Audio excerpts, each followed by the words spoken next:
Could you tell us about your experiences in Fairfax, your family experiences?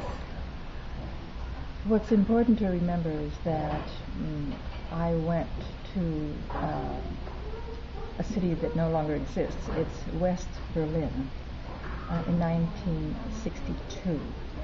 And my husband and I started a family when we arrived, and we lived as a family there for the next 20 years. So that's why I didn't come to Fairfax County until 1982. Now, so the major culture in our home was American and very German, actually.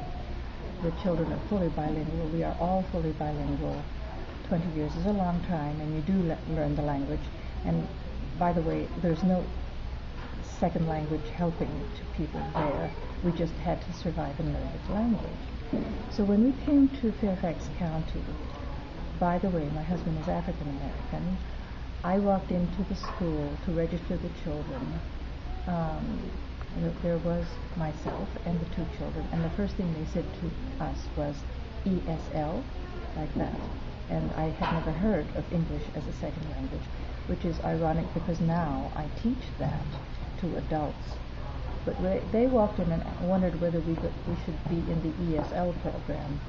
And I was filling out forms, and they asked about what race the children were. Well, I want to say that they are half African American and half Filipino, but there's no box for that.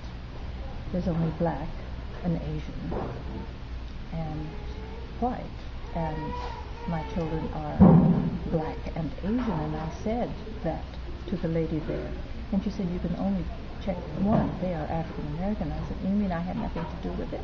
I had a lot to do with it. They came through my body, and she said, I said, you should change your forms, you should change the computers. Well, they said the computer can only read one race. And I said, sorry, I can't have that. Well, there is a box. It says other. And for other, you turn the page over. In those days, mind you, things have changed. And you turn the page over and it says, for children of mixed heritage, check the box or indicate the box of the culture to which they most adhere, and the answer was German. So we did that. Well, maybe they broke the computers, but I don't know what happened after that. Our children have not had any problems about their race in Fairfax County, but we didn't anticipate any. Nor did we warn the children about anything, because we figured the world had changed so much, there's nothing we can say about warning, because their world would be quite different. Where did they go to school? In Fairfax County, it was first the old Fort Hunt High. Our daughter came when she was in 11th grade and then did 12th grade. And our son went to Stephen Foster, which is called something else now. I forget what it's called now. Stephen Foster in those days, at middle school. So they had a fairly favorable experience in this diverse community as students. Yes, well, if they didn't tell me. Right. And where did they go to college? They stay in Virginia? One went to William and Mary, and the other went into show business and entertainment and went to the American Musical Dramatic Academy in New York.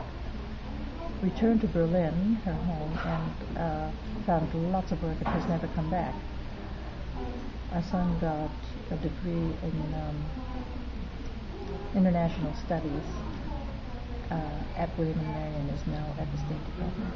Foreign Service, actually. Have they ever commented on the difference in the life in Fairfax versus life in college somewhere else? In terms of the treatment of the way they were treated as minorities, or did they ever think of themselves as minorities? No, they didn't. I think that makes a difference. I don't think they thought of themselves as anything except themselves. I don't know of any racial treatments. There was one incident when our daughter was taking a course in musicals at Shenandoah, and there was nothing she could really put her finger on except that she was very unhappy. And my husband simply said, "Come home. You don't have to have that. You don't have to have any of that." The thing is that they were not prepared and they had no idea. This was in high school? No. That she did a year or so at Shenandoah. It's called now. I think it's now called Shenandoah University. Okay. The big issue was that black kids never got into the musicals, and she did. And there were comments. There was one small incident. I'm sure there were many more. They just didn't bother me with them. When the William and Mary soccer team was playing another college, and there were racial epithets during the game. Mm-hmm. I mean, but they never experienced those while in Fairfax, or they never talked about it. I don't know where. Yeah, but it took place while they were living outside of Fairfax, not when they were with you in Fairfax. Right, I would say that. Yeah.